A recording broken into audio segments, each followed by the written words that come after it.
Welcome sa Bawat Isa. Palakpakan natin si Lord. Nandito naman tayo para mag-aral muli ng salita ng Panginoon. At ang ating pag-uusapan ay isang bahagi ng salita ng Diyos o sa Biblia, mga tinuturo ng Biblia na hindi madalas pinag-uusapan dahil hindi gaanong malinaw ito sa nakararami, pero para sa mga lumalagot, lumalalim na sa Panginoon, mahalagang bagay na maunawaan ito sa ikalalago palalo ng pananampalataya ng bawat isa sa atin. Sa lahat ng mga Kristiyanong nandito, sa lahat ng mga nanonood ay pakinggan yung mabuti ang ating pag-aaralan ngayon. Ito ay part 2 ng ating dating itinuro na to die is gain. Actually, incidental to. Wala sa plano ko na gagawa ko ng part 2, pero ramdaman ko in myself na I need to share this. Okay, this is a certain knowledge na sa ating pag-aaral sa salita ng Panginoon,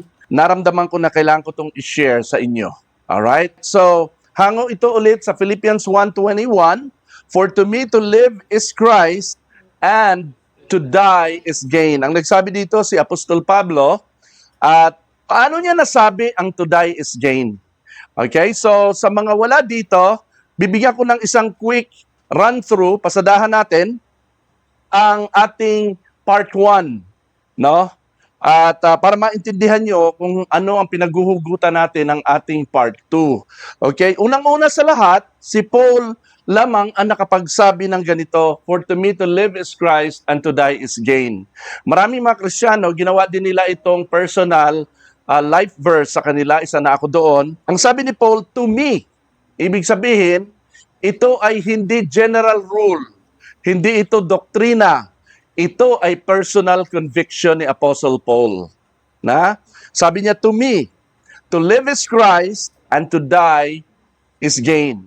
Now, pupokus tayo doon sa to die is gain. Bakit nasabi ni Paul na ang mamatay ay pakinabang? Ano ba yung alam ni Paul na maaring hindi alam ng maraming mga Kristiyano o mga believers during his time? Isang bagay lang naman talaga kung bakit to die is gain. It's all because of Jesus Christ. Okay? Pero kung titingnan mo ng mas malawak ang sinasabi ng Biblia, merong 5 bagay na gusto kong i-share sa inyo kung bakit to die is gain. Ang layunin ng message na ito ay upang ihikayatin tayo na iukol ang malaking bahagi ng ating buhay sa mga bagay na makalangit at hindi sa mga bagay na panlupa. Sa gayon, masunod natin ang kalooban ng Diyos habang tayo ay naririto. Hindi tayo nandito sa earth forever. Amen? So, konti lang panahon natin dito. Pero habang nandito tayo, meron tayong goal. At ang goal natin ay maiukol natin ang malaking bahagi ng ating oras, ng ating resources, ng ating energy, no, sa pagsunod sa kalooban ng ating Panginoon. At ito'y magsisimula sa understanding, kaalaman sa Word of God. The wider, the greater, the deeper you know God's Word, no, the more convicted you are, the more ikaw ay gusto mong ialay ang iyong buhay sa Panginoon. Ganun nangyari kay Paul. Amen? Alright. So, yan ang layunin ng ating message. Simulan natin yung 5 bagay na isinyer ko noon. Why to die is gain? Sapagkat merong, unang-una sa lahat, ang buhay natin ay merong stages. Alright, sinyer ko nito nung nakaraan. Yung iba sa inyo na wala dito, baka first time yung marinig, reviewin niyo po yung ating part 1. So sabi natin dati, sa stage 1, merong earthly life. Okay? Para lubos yung maintindihan na bawat stage na isi-share ko, balikan niyo yung number 1. Hindi ko ipapaliwanag ito ng gusto kasi wala dito ang mensahe ko. Ito'y run-through lang. Ang main purpose ng stage 1, which is your earthly life, is to be able to find Jesus. Mahanap mo ang tagapagligtas mo. Wala nang iba si Jesus. Yan ang pinaka-importante. No? Kung napunta ka na buhay ka sa mundo at hindi mo nakilala si Jesus sa bundok ng mga problema mo, hindi mo nakilala, hindi mo natagpuan si Jesus sa malawak na plain ng mga successes mo sa buhay throughout your life, and then you passed away, sayang, kawawa ka. Maigi pang hindi ka na lang pinanganak na muli. Alright?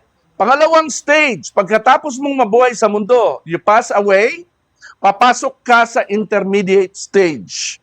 Okay, stage 2. Ito yung pinaka-waiting shed o holding room ng lahat ng namamatay. Dito pupunta ang lahat ng namamatay. No? Ang nangyayari dito, ang kanyang katawan na galing sa alabok ay babalik sa alabok. Ang kanyang espiritu na galing sa Diyos ay babalik sa Diyos. So maghihiwalay. Ecclesiastes 12:7. And then, ang kaluluwa, saan naman pupunta? Sabi ni Jesus, ito ay clue kung saan pupunta. Sabi ni Jesus sa kanyang katabi doon sa krus, sabi niya, "Today, you will be with me in paradise." So ang kaluluwa, pupunta sa paraiso, sa paradise. Meron siyang pupuntahan. So maghihiwalay yung tatlong yon. Ang katauhan ay is composed of three things, body, soul, and spirit. So yung soul, tingnan natin saan pupunta. Sa paradise. Saan naman located ang paradise? Okay? Ang paradise ay located underground. Lahat ng kaluluwa ng mga faithful and unfaithful, bababa sa ilalim ng lupa, mas malalim kaysa pinagpuntahan ng alabok. Yung kaluluwa mo pupunta doon either sa paradise or sa Hades. Okay? Ang unbeliever, ang wala kay Lord, ay pupunta sa Hades. Ang believer, ang faithful, ay pupunta sa paradise. Lahat ng mga Old Testament saints, mga mananampalataya sa Diyos, kay Yahweh, sumunod sa Panginoon up to their death, sila ay pupunta sa paradise. Ang paradise ay nasa kabilang banda, sa kabilang dako ng underground. Okay, ayon sa Old Testament. Sa pagitan nila merong abyss. Ang abyss ay, sa Tagalog, simpleng salita ay bangin. Ang abyss ay isang klase ng bangin na hindi kayang arukin o hindi masukat-sukat ang lalim. Kaya sa ibang salita, ang tawag dito ay bottomless pit. Okay? So ito yung sa Old Testament time. No? So meron dalawang location. Pagdating ng 33 CE o yung time na si Jesus ay pinako na sa krus ay namatay, na decommissioned na ang paradise. Unavailable na ito. Hindi na pumupunta doon ang mga tao, naging empty na ito. Nung si Jesus Christ namatay sa krus, bumaba siya sa lupa, 3 days siyang nandoon, kinausap niya ang lahat ng mga Old Testament saints doon at dinala niya sa heaven. Amen? So, nung 33 AD, empty na ang paradise, ang natitira na lang ay ang Hades. Hanggang ngayon, lahat ng namamatay na wala kay Lord, doon dumidiretso sa Hades. No? Ang Hades ay isang mas tumpak o angkop na salita kaysa hell. Ang hell kasi ay English word yan, ang Hades ang mas biblical na term. Ito ay during the New Testament na. Okay? After the death of Jesus Christ. That's why the New Testament began when Jesus Christ died approximately 33 and a half AD. Amen? Or 33 CE. Doon din na decommission. Naalala niyo si Jesus Christ na namatay? Sabi sa Matthew 27, nung siya'y muling nabuhay, ang mga patay na bumukas ang libingan at ang mga patay ay nagsibangon at nagpakita sa mga tao. Marami mga Old Testament saints. And then sabi sa Ephesians chapter 4, sabi ni Paul, no, he went down to the deepest part of the earth and then he took captives. May mga kinuha siyang mga kaluluwa doon, dinala niya sa heaven. Kaya empty na ang paradise. Alright. Pagkagaling mo doon sa intermediate state, pansamantala to, papasok tayo sa tinatawag na third stage, the resurrection of the dead. Muling bubuhayin ang mga patay. Alright? Now, meron dalawang batches ng resurrection, nakikita nyo sa screen. Ang batch number 1 ay mangyayari ang first resurrection sa pagbabalik ni Jesus Christ. Alright? Ang mga believers lamang ang makapabilang sa first resurrection of the dead. Papasok sila sa tinatawag na ano? Bema judgment. Ang bema ay Greek word ng salitang rewarding. Okay, reward. Ito ay rewarding judgment. Parang alam mo yung graduation? Okay, re-rewardan ka ng mga medal, re-rewardan ka ng mga plaque. Naintindihan natin? So parang ganun lang, para maunawaan lang natin. So walang judgment dito na ang mga believers ay na hindi namuhay kay Lord ay pupunta sa hell. Hindi po. Ito ay rewarding judgment. Ito ay lahat ng believers kabilang sa first resurrection of the dead. Yung batch 2 ng resurrection, which will happen after 1,000 years. Okay? Pagkalipas ng 1,000 years after the first resurrection, doon lang bubuhayin ang the rest of the dead, yung mga nasa Hades. Bubuhayin silang muli at sila'y i-cater sa final judgment. Yun na yung lake of fire. Revelations 20 verse 5. Okay? So ito yung ika-third stage, no? First resurrection of the dead exclusively for the believers of the gospel and Jesus Christ. Amen po? Pasok tayo sa fourth stage. Okay? Ang fourth stage, pagkatapos ng resurrection, syempre, anong kasunod noon? Bago ang millennial reign, rapture. Di ba? Lahat ng mga namatay kay Kristo at binuhay niya muli, ira-rapture. At kasama yung mga buhay. Iilan lang naman yun eh. Alright? Ng mga abutan ng si Jesus. Karamihan sa mga believers, patay na yan. Yan na? By that time. Pero during that time, na maabutan ni Kristo ang mga believers sa Kanya na pinipersecute, alright? Sila ay makakasama. Now, ito yung period na bago ka pumasok, ikaw na-rapture na. No? Bago ka papasok sa fourth stage ng millennial reign, ang magaganap dito ay magkakaroon ng wedding o marriage in heaven. Yung church, yung body of Christ na na-rapture, ay ikakasal sa Panginoon. Ito na yung sinasabing magsasama na sila forever. Okay? The bride and the groom. Magkakaroon ng wedding. Immediately after the wedding, no, si Kristo ay tuluyang bababa dito sa lupa para nang sa gayon, linisin ang daigdig na ito, ang lupang ito sa kasamaan, karumihan at kasalanan, didigmain ang false prophet at saka ang Antichrist. Lahat ng mga kalaban ni Kristo papatayin at si false prophet at saka si Antichrist ay itatapon sa lake of fire. Lahat ng yan ay mababasa mo sa Revelation 19.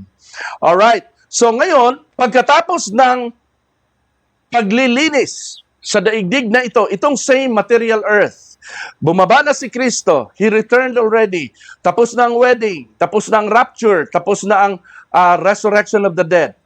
Eto na, papasok na tayo sa stage number 4. 1,000 years millennial reign. Saan yon?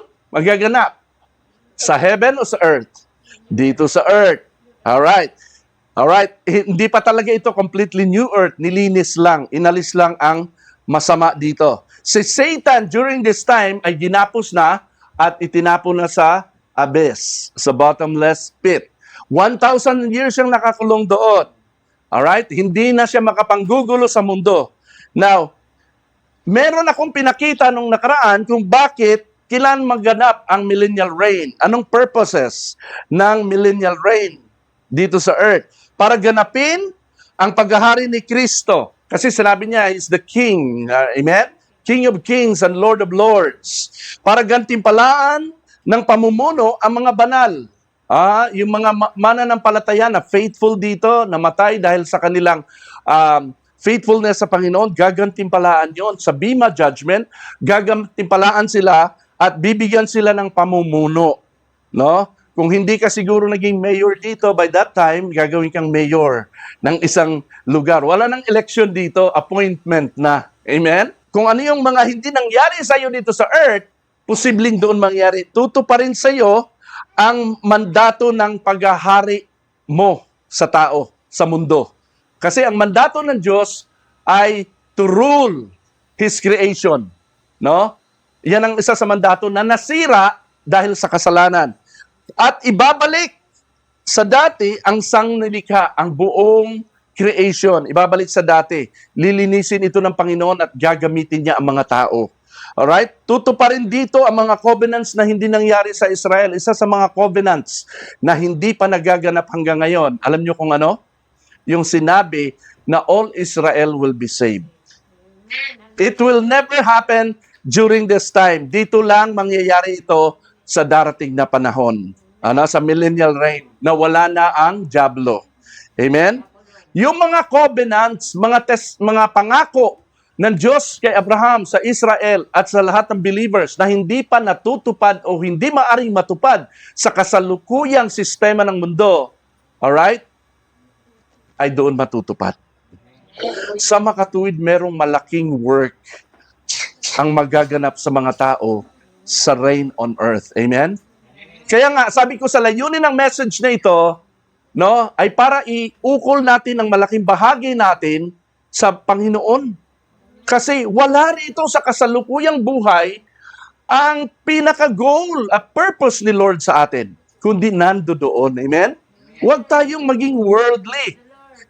Focus natin ang ating isipan sa buhay na makalangit at hindi sa mga panlupa na pangarap. Amen? Tapos, dito sa lugar na ito, panahong ito, magkakaroon ng sakdal na pamamahala. Okay? Dahil kay Jesus Christ, magkakaroon ng justice and righteousness. At ang worship, ang pagsamba ay nakasentro na kay Jesus Christ sa Jerusalem. Wala nang different religions. Hindi mo na imbitahan ng mga, uy, attend ka sa Sunday, ha? Wala nang ganun. Kusa na lang ang tao ay pupunta. Sapagkat ito na yung kanilang heart. Ang mga taong ito ay mga renewed, redeemed, resurrected, and raptured individuals. Amen? Ganun yan. Magkakaroon na ng global worship. Dito lang magaganap yan. Kaya dapat tayo, ang focus ng isip natin, hindi dito sa unang stage ng ating earthly life, kundi dapat sa fourth stage sa millennial reign. Nasusundan natin. Alright? If you were a failure sa first stage na ito, hindi natupad ang iyong mga pangarap sa buhay, huwag kang malungkot dahil meron ka pang second life. Amen? During that time, pag nandoon ka na, okay, swak na yung salita. Doon lang applicable yung salitang sa past life ko. Ha? Ngayon, hindi applicable yan dahil wala pa tayong past life eh. Alright? So yung past life na term, applicable doon.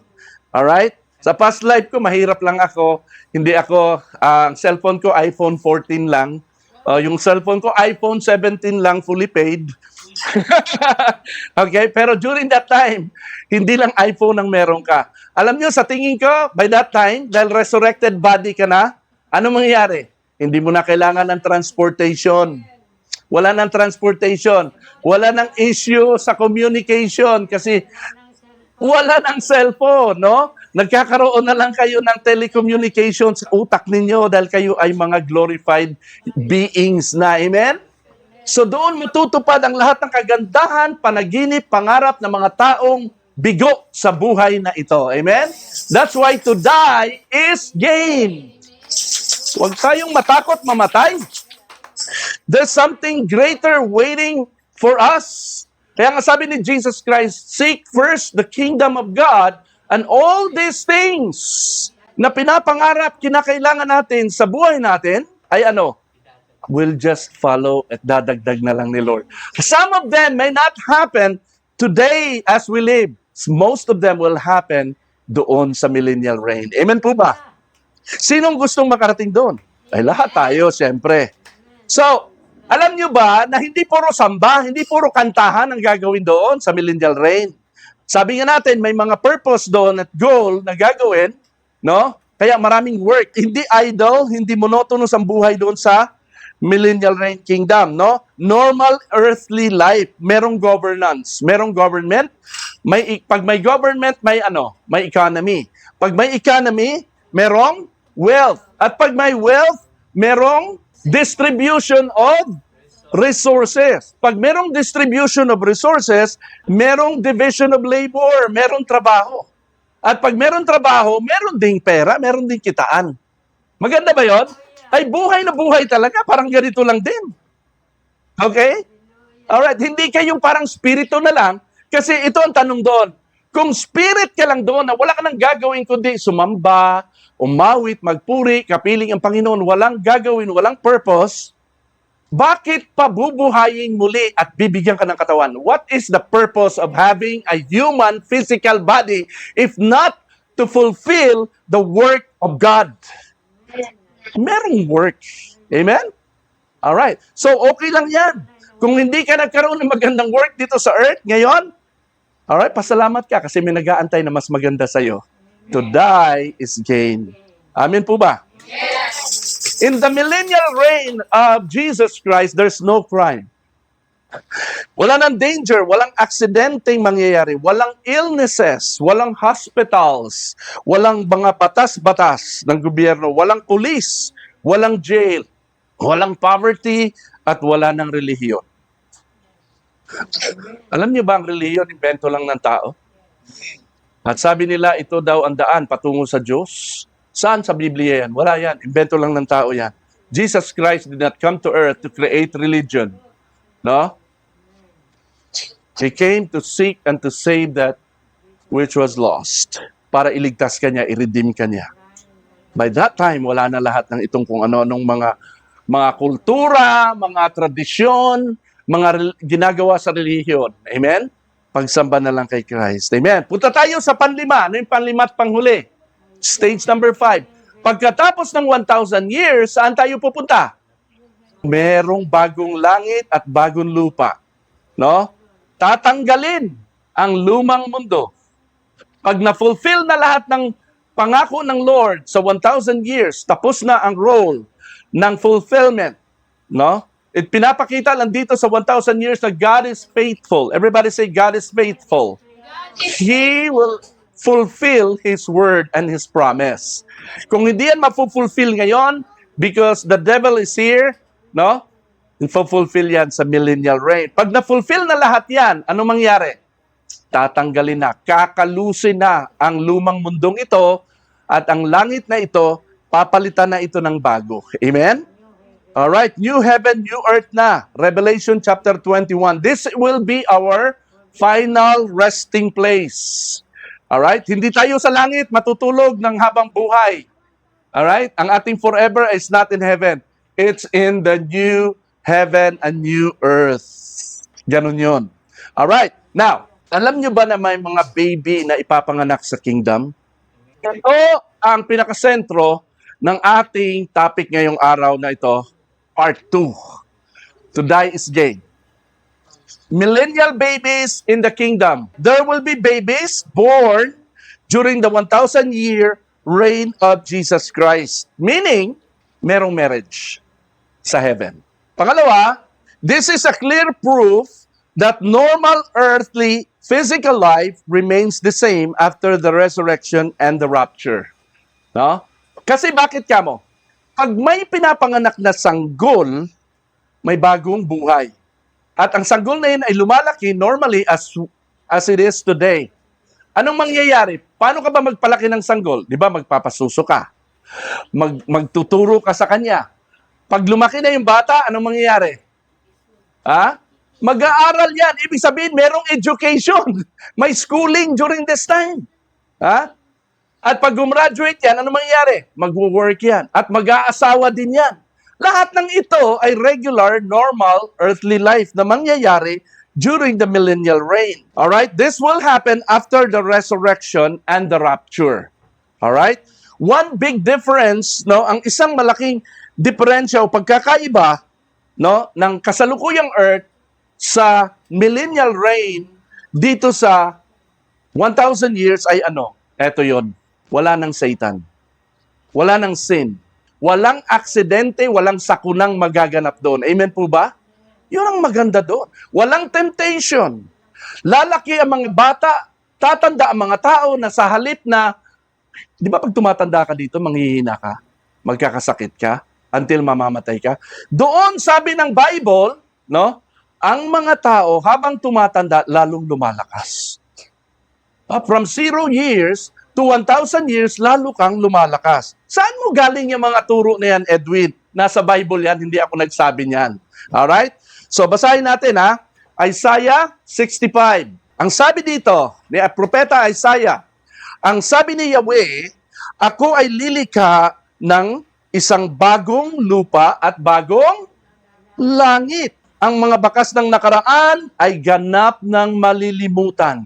Mawawala na yung depression mo sa mundong ito ngayon, yung anxiety mo, yung mga problema mo, mawawala na yan. Pati yung bakas, sabihin natin yung bakas. Yung bakas, yung alaala mo sa nangyari, yung sugat, mawawala na yun, malilimutan na yun. Healed na. Pagdating mo doon, bagong-bago na lahat. Now, sabi pa dyan, ang mga sanggol, o di ba yung sanggol? Bakit magkakaroon ng sanggol kung glorified body na ang mga tao doon? Ang mga sanggol ay hindi na mamamatay. Kita mo?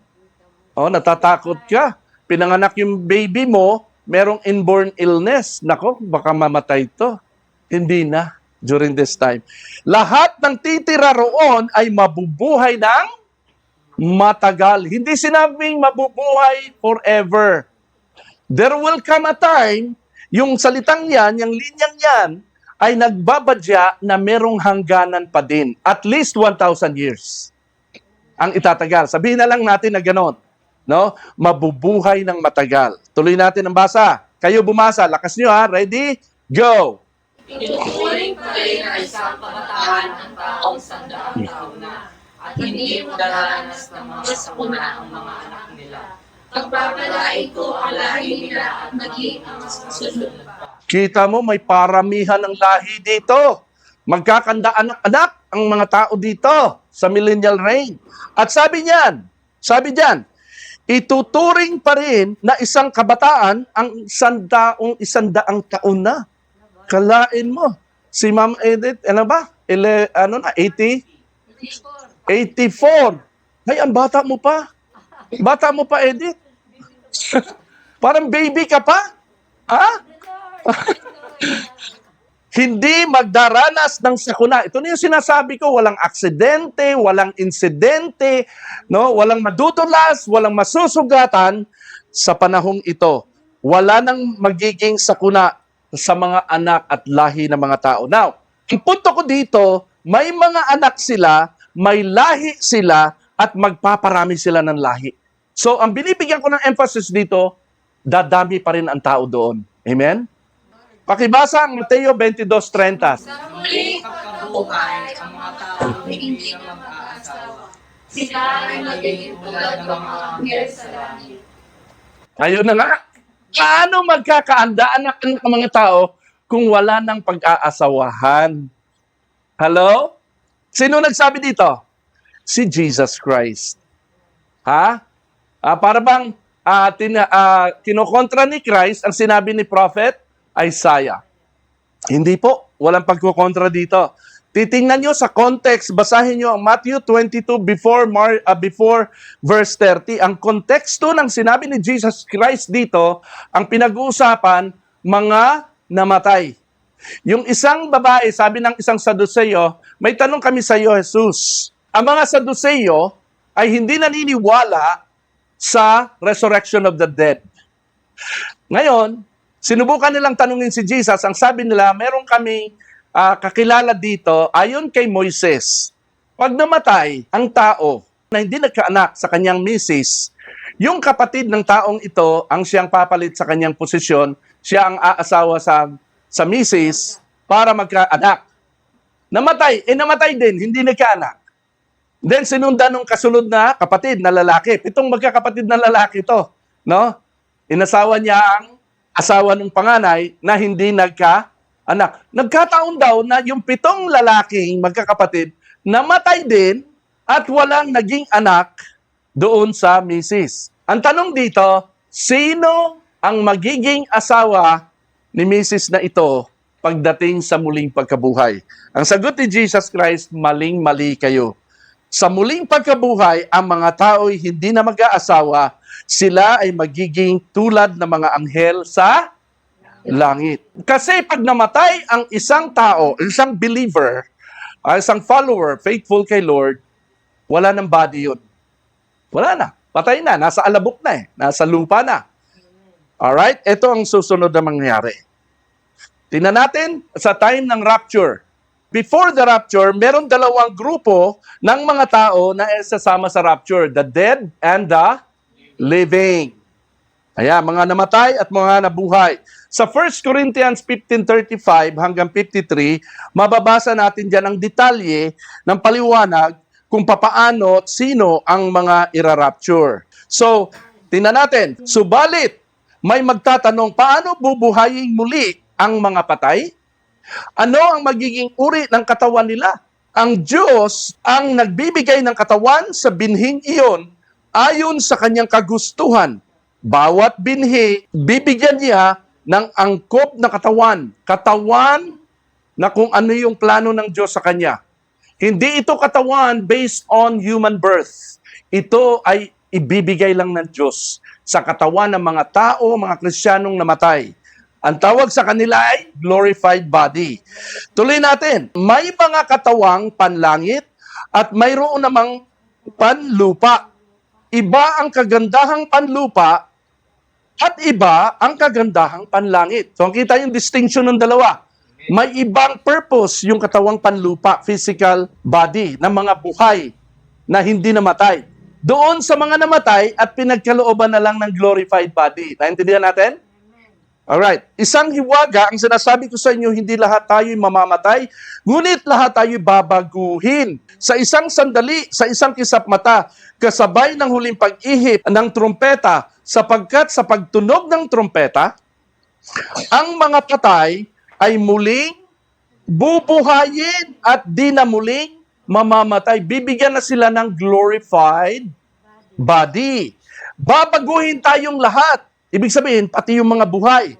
Ang ating katawang nabubulok, mortal body, ay mapapalitan ng hindi nabubulok at ang katawang namamatay ay mapapalitan ng katawang hindi namamatay. Ibig sabihin, immortal body na. So, these are the two groups of people na ira-rapture. Naintindihan natin? During the first resurrection. The dead, okay? And the living, yung dead, bibigyan ng glorified body. Yung mga buhay, papalitan ng kanilang katawan ng immortal body. Yung mga dead, wala na silang sperm, wala na silang egg cell, ang mga babae, hindi na magkaka-baby yon. Amen? Sila yung sinabi ni Jesus Christ sa Matthew 20 na sa pagkabuhay na maguli, hindi na sila mag-aasawa. Kasi bibigyan na lang sila ng katawang galing sa Diyos. Pero itong mga living na mararapture, buhay sila, meron silang original physical body, may lahi sila, at gagawin lang silang immortal para makapasok sa kaharian. Mababasa nyo pa rin sa 1 Corinthians chapter 15 na sinabi doon, ang katawang mortal ay hindi makakapasok sa kaharian. Kailangan palitan yan. Pero hindi sinabing mawawala na ang iyong kakayahang magkaanak. Itong mga may glorified body, sila po yung hindi na magkakaanak ayon sa Mateo 22. Yung merong immortal body, pinalitan dahil buhay sila nung na-rapture, sila yung magkaka-baby. Alin ang gusto nyo? Maabutan kayo ng rapture na buhay o ma-rapture kayo na patay na muna at pinalitan na lang glorified body na lang? That's it. Baka lahat tayo dito sa panahon natin ay wala na tayo sa second group sa living na maabutan ng return of Jesus. Baka tayo ay magkakaroon na ng glorified body, hindi na tayo magkakanak doon. Nasusundan natin? Alright. So, mararapture yan. 1 Thessalonians chapter 4, verse 16. Nakasulat yan dyan. Now, ano ang katayuan ng mga milbies, millennial babies? Sinurtcut ko lang para hindi masyadong mahaba. So, pauso ko lang naman to. Millennial babies. Okay. So, ano ang katayuan ng mga babies na ito? Number one, they are immortal. Just like their parents. Tama po ba? Immortal na rin yung mga baby kasi anak sila ng mga immortal. This only shows na kung ikaw ay tao, ang anak mo ay tao din. Kung mortal na tao yung mag-aanak, ang magiging anak noon, mortal din. Alright? Kung ang Diyos ang mag-aanak, ano ang magiging anak niya? Tao lang din o Diyos din? Diyos din. Kaya mali-mali yung paniniwala at turo ng ibang relihiyon na si Kristo ay tao lang at hindi Diyos. Sinasabi nila si Kristo ay Son of God, pero hindi siya God the Son. Yan ang turo nila, no? Jesus Christ is both man and God at the same time. Alright. They are immortal just like their parents. Yan ang katayuan ng mga milbies. Pangalawa, they're in a perfect environment. Sa Millennial Kingdom, ang kanilang world during that time ay perfect. Everybody say perfect. Perfect. Nako, there is no law sa isang perfect environment. Walang sisiraing batas. No? Kasi walang batas. Ang batas kasi ang cause ng kasalanan. Kung walang batas, walang kasalanan. Tama? Halimbawa, example, nagmomotor ka. Hindi ka nag-helmet, hinuli ka. Ba't mo ako hinuhuli, sir? Kasi di ba bawal sa batas yan? May batas kasi na bawal magmotor nang walang helmet. O naglagay kasi sila ng batas. Pero nung unang araw na wala yung batas na mag-helmet ang nakamotor, walang hinuhuling hindi naka-helmet. Kasi walang batas. Tama? Wala kang tinatransgress na batas. Okay, during this time, wala nang batas ni isa. Kaya walang kasalanang susuwayin. Tama? Ikalawa, walang tempter. Wala si Satan. Nakagapo siya eh. On leave siya eh. Amen? On leave siya. Wala siya sa kanyang throne. No, there's no tempter. So, ang mangyayari, lahat ng mga milbies sa panahon ito, they knew no sin. What is sin? Ano yung ibig sabihin ng sin? Hindi nila alam kung anong sin. Ha? Parang alam nyo, katulad ng mga baby, they knew no sin. They're innocent. No? Wala silang alam na batas. They don't know how to make sin. So, ang mga tao dito, perfect. The only difference between the milbies and the resurrected, raptured, redeemed people of God, they are not redeemed. They are not redeemed by the blood of Jesus Christ kasi wala silang kasalanan. Para maging qualified ang tao sa redemption, kinakailangan magkasala ka. Para maging qualified ka sa grace of God, kailangan makasalanan ka. Eh, hindi makasalanan ang mga tao rito. So they are not redeemed, they are not saved. Ang mga milbies. Nasusundan natin? Walang kasalanan eh.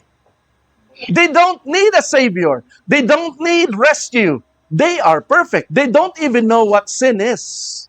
Naintindihan natin?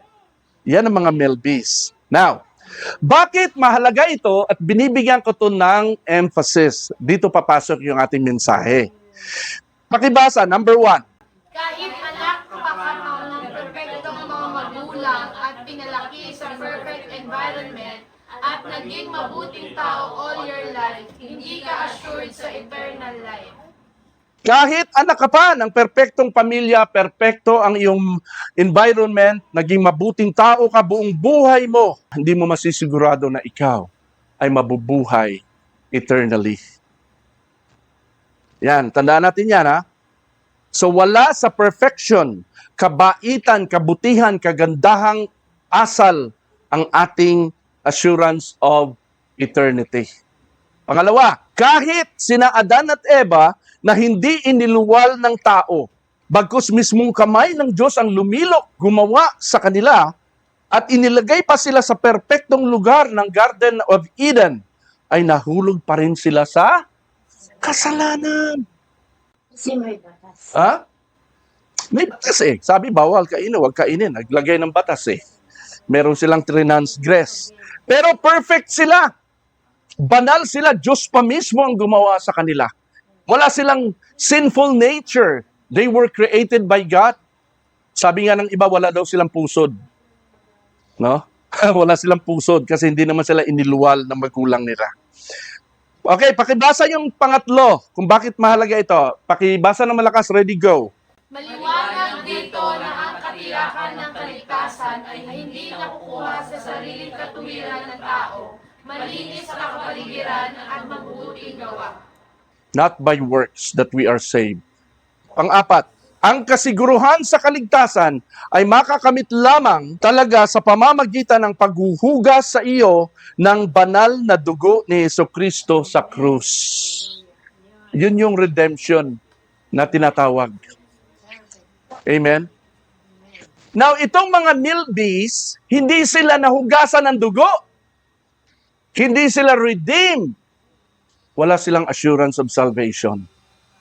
Now, this is the very reason kung bakit nung pinakawalan na si Satanas, verse 7 to 9. Pakibasa na malakas. Ready, go. Pagkatapos ng 1,000 taon ay palalayasin si Satanas mula sa kanyang pagkabilanggo. Lalabas siya at lalayain ang mga bansa sa buong mundo, ang Gog at Magog. Titipunin niya ang mga ito at isasama sa pakikipagdigma. Palalayain si Satanas after 1,000 years. Lalabas siya sa mundo at dadayain niya ang mga bansa sa buong mundo. Sino itong dadayain niya? Lahat ng tao. Mga milbis lang ang kanyang marirecruit. Kasi yung mga resurrected na mga glorified body, mga immortalized body na na-rapture, hindi na yon, protektado na yon ng blood of Christ, they are redeemed. At sa 1 John chapter 5, ang mga redeemed ay hindi pwedeng galawin ng dyablo. Yan ang sabi doon. So sino lang yung pwedeng galawin? Yung mga unredeemed. Hindi ligtas. Anak lang sila ng mga immortal na mga ligtas. Pero hindi sila anak ng Diyos. Nasusundan natin? To become a child of God, you must be born again. Amen? You must have faith in Jesus Christ and be born again. These people do not need that because they are not sinners. They don't need to be born again. So hindi sila redeemed. Sila yung matutukso. O eto, nung makilala ng mga milby si Satanas. Allah, first time after 1,000 years may dumating na isang makisig na nilalang at nag-preach, nagsalita sa kanila. At alam nyo, pagka yung isang tao ay inosente, madali silang maniwala. Pagdating na Satan, nag-propose siya ng magandang mga gagawin. This event is somewhat similar with the Garden of Eden. Like Adam and Eve, they have no clue about Satan. For innocent minds like the Milbys, Satan sounds very convincing. Satan's tactics are always the same from the beginning. Like Adam and Eve, the Milbys can fall into sin and die.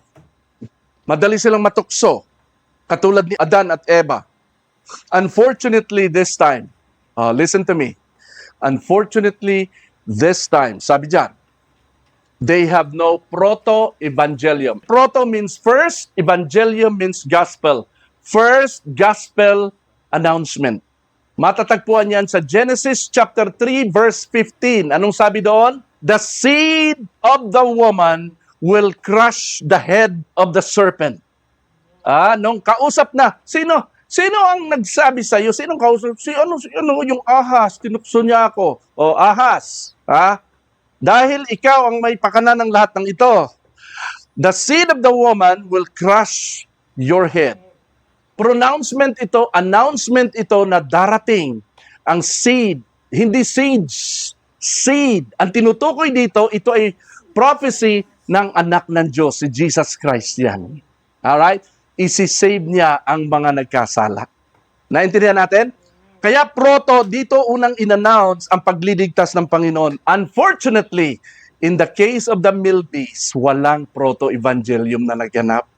Nung sila'y nahulog sa kasalanan, nung sila'y na-tempt ni Satan, ang mga Milbys na ito na sumama kay Satan ay kawawang-kawawa at sila ay pinarusahan. Pakibasa, Pahayag 20, verse 9. Ready, go.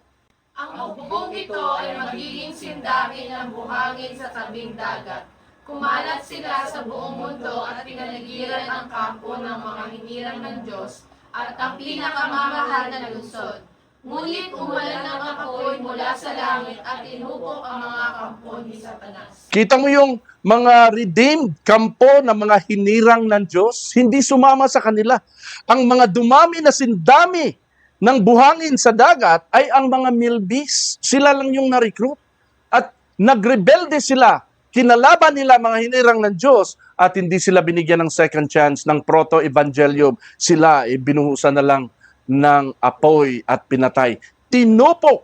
Kapag tinupok, ibig sabihin noon, supok. Sunog na sunog, walang natira. Amen? Sa kanila.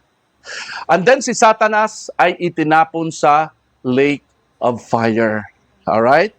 Ang katapusan ni Satanas, sabi diyan, Revelation 20 verse 10, the devil who deceived them was thrown into the lake of fire and sulfur, where the beast and the false prophet had already been thrown, and they will be tormented day and night forever and ever.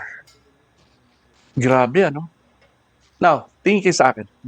Saan napunta ang mga milbees nung sila'y tinupok ng apoy? Napunta ba sila sa impyerno? Tinapong kaya sila sa lake of fire kasama ni Satan? Tahimik kayo. Hindi kayo makasagot. Ang sagot ay, tahimik ang Biblia. Deuteronomy 29:29, secret things belong to the Lord. Walang sinabi ang Biblia kung kaya't hindi natin pwedeng i-assume na napunta sila sa hell. Basta tinupok sila ng apoy, parang papel na nabura lang sila. Naintindihan natin? Nasunog lang sila. Pero hindi sinasabi napunta sila sa hell. Wala silang kasalanan. Sila'y tinukso lang ng diablo. Naintindihan natin? Inalis lang yung mga milbees sa kingdom of God. But for me, ang aking personal na opinion, malamang baka hindi sila napunta sa impyerno, na wala lang sila. Kasi immortal din sila eh. Amen? Naintindihan natin? So, ito ang katapusan ni Satanas. Amen po? Now, anong mensahe nito? Kung tayong nandito sa panahon natin ngayon, ay nakatingin tayo doon sa hinaharap natin after death, dying is gain. Alam nyo, lahat ng tao, papalitan ang ating kasuotan ng puting damit. No? Bago tayo pumasok doon, we will become glorified and immortal, and then kung pupunta tayo doon. Kung ganun, dapat lang, ngayon pa lang, ay iukol na natin ang ating buhay sa Panginoon. Huwag na tayong magda-doubt sa faith natin. Huwag nating ibase ang faith natin sa mga blessings and non-blessings, sa material na mga bagay. Kapag tayo ay pinagpala ni Lord, ibigay natin kay Lord ng mas marami. Naintindihan niyo yung message? The more you are blessed, the more you bless. Amen? Kung tumataas ang standard of living mo, dapat tumataas din ang standard of giving mo para sa ministry. Kasi ang mind mo nasa Lord, hindi na sa buhay na ito. Dahil kung maski mag-ipon tayo ng kayamanan dito sa lupa, no? Mawawala rin ito. Sabi ni Lord, mag-ipon daw tayo ng kayamanan doon sa langit. Doon tayo papunta eh. Now, ano itong pinapakita ko dito sa isang pentagon na picture? Okay? Nandyan yung 5 stages. Diyan lang iikot. Now, bakit pinapakita ng Lord sa Biblia ang 5 stages na ito? Ang mensahe doon ay, ibig sabihin, hindi tayo blinded. I-communicate ni Lord ang totoong paglalagyan ng Lord sa atin pagkatapos ng buhay na ito. Para sa ganun, ito ang pinakamagiging guide natin o mapa natin sa ating buhay. Alam natin saan tayo patutungo. Pag tinanong saan ka tutungo, sigurado ka at alam mo, dahil alam mo ang sinasabi ng Biblia. Whether you're dead or alive, alam mo, kay Kristo ang ending mo. Amen po ba? Maraming salamat, Panginoon, sa iyong salita. Nawa ang mensaheng ito ay humimok sa mga tao na maglingkod sa iyo sa pangalan ni Jesus.